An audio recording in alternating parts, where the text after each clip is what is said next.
Welcome to another edition of the Rake Reflects. And this time we're going to take Grandmother, which is not my favorite hero, but I feel like maybe I've been underestimating just the extra 10 life she comes with. So let's see how this goes. Get into it here, and I am going to take the Happy Little Tree. I still think a Happy Little Tree on turn one will scale up enough that it's a pretty good buy on turn one. And I am going to lock the Labyrinth Minotaur with the spell so I can get a 6/2 next turn. I tend to be fairly fairly aggressive at just locking a one gold spell that I can cast on turn two. So just I feel like being gold efficient this early in the game is super important. And we will lock the two baby roots that are, it's a pair, and their ability to support our 6 attack Minotaur is can be quite good. And combat here goes well for us. Fairly lucky at that, I think. And then we see my favorite Cinderella. And a couple different things we could do. I decide to buy the Cinderella, buy the baby root, and transform it right away. And very happy to get a Mim here, supporting our growing happy little tree. It's going to be quite good for us for the next 3 or 4 turns. And then this fight, yep, we got this fight. Still haven't lost a fight with no hero power through the first 3 turns of the game. Excellent. And this is not the greatest shop. I got a little bit greedy with the Mix-a-Wizzle to try and get the Cinderella flipped sooner. And we are going to fire off this Beauty's Influence. I was thinking at the time that by Beauty's influencing the flipped Happy Little Tree, we'd get to keep the Good Evil Witch, as she is now affectionately known. But that's not actually how it works. She's going to turn back into the tree, but she will keep the extra 6 health. And I should have flipped the witch and the Cinderella here, but oh well. Didn't really matter. Opponent's board is not that impressive for the stage. And we get another win, which is fantastic for us.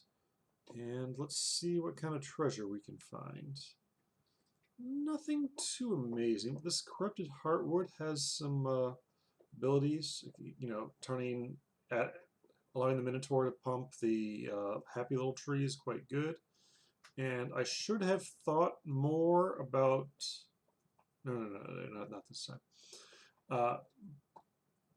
Thinking is not my strong suit anyway. But then we can just kind of fill out the board, grab two gold creatures, and double supporting our big happy little tree is a fine place to be. And the combat goes pretty well for us. Still at 50 life. About to enter turn level 4. It's very good. Could have taken this kidnap here. I was thinking about it. Could also have bought the pair of ogre princesses. But here we're happy to take a roll and then see some experience, get us closer to unlocking our true hero power. And we're strong enough on board that I'm not too worried about this. Yeah, for a 3.2 board, this is a perfectly fine board. Not amazing, but we'll take our chances with it and try and get higher up in level sooner than later. And this combat does not go well for us. Fortunately, we take a good chunk of damage. I take 10 damage.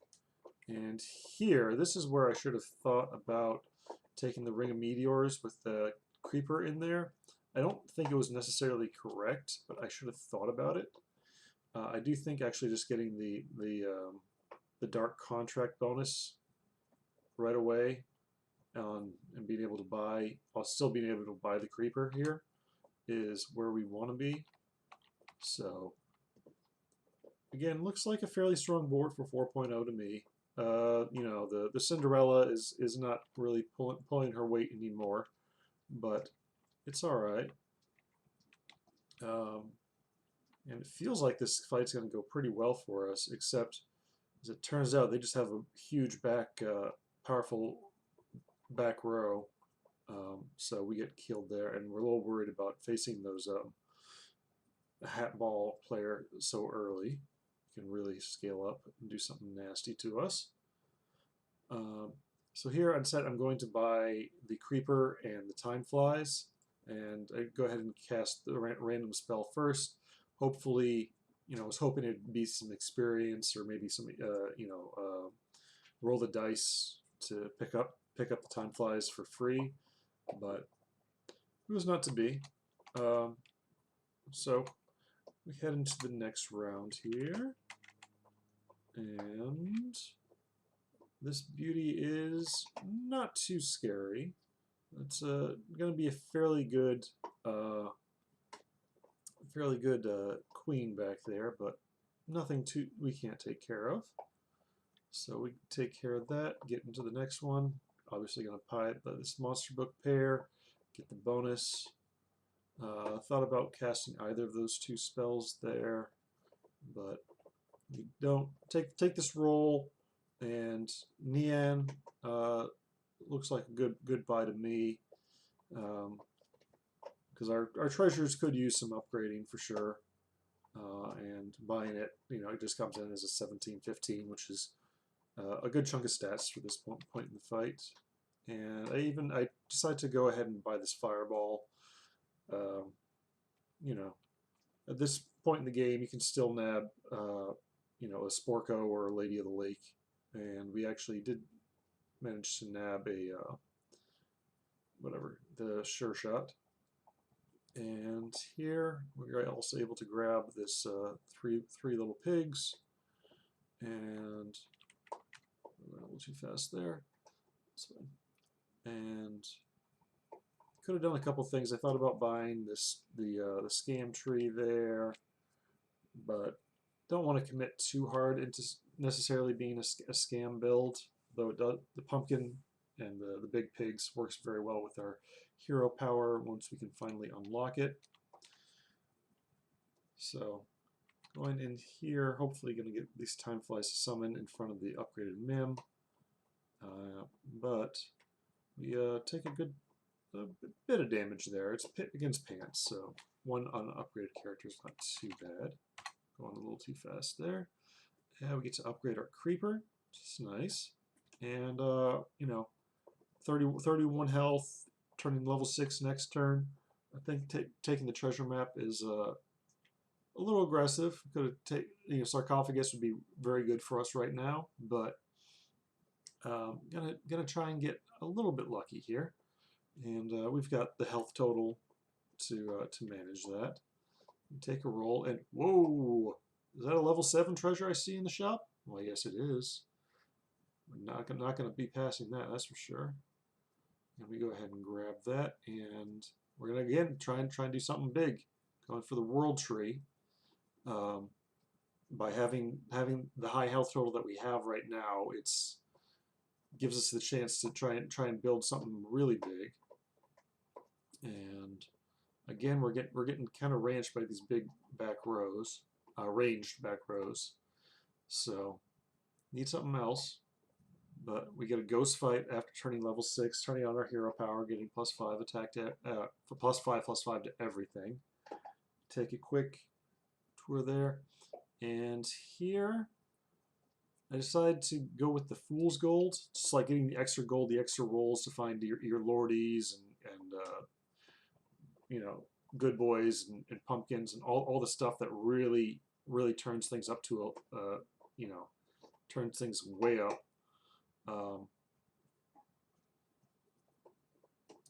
When you've got the world tree going, so we're gonna just try and build something real special. Probably should have had I like taking the soul tack here because sometimes, you know, against certain builds that can come in real handy. You know, we only had 4 gold left. It was a perfect gold efficient buy. Should have it in slot 3 instead of slot 2. Oh well. And this combat against the ghost goes as well as one would expect. And we get the Ashwood here. It's fantastic. Plus 20 attack to all our creatures. And then we get this wonderful pumpkin. And I thought about, well, I already have the creeper, so I thought about, we already have the Ashwood, so I thought about the Burn Beard. But this, the monster, the Oni Tyrant, is just, he's going to be pumping all our guys and be doing a lot of good work. So we're going to go ahead and sell out to grab that, pop that in there, and you know, for turn 6.0, this board is fantastic. Should not be a problem. Our opponent is doing a little something here, a little something there. If they got Hat Ball and the Wand, that's fine. But these cats are just like extra buffs from our Oni Tyrant. So, pretty easy win here. Don't do a ton of damage, but a win's a win. And there's a Lordy. Thought about the Sign of the Storm is actually fairly big, but we can do much better. Like this good boy. This good boy just slot right in, get the Lordy buff, get the Ashwood buff, and then pump up everything else. And I briefly thought here about grabbing the dragon, which can be very effective against some builds that really depend on their back row.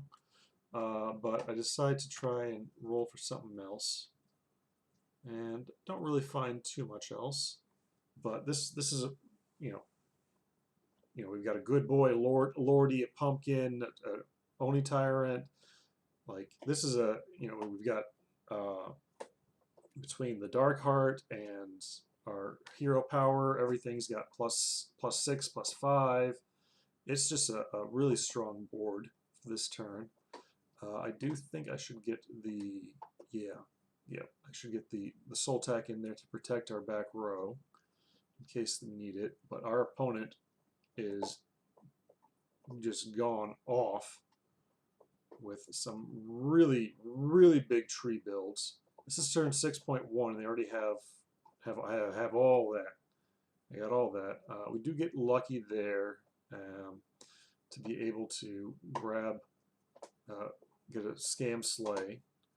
So that's going to be tough to beat. But this Court Wizard, a next bunch of extra free attacks with, you know, a very strong characters. Because of the Lordies and the Ashwood and the Oni Tyrant buffs, it's should give us a chance. So again, here I'm thinking about getting that dragon. Usually pretty good against a pants player, but like we're going so well as is that, and like the dragon did not look like it would be amazing against the tree player that we just faced.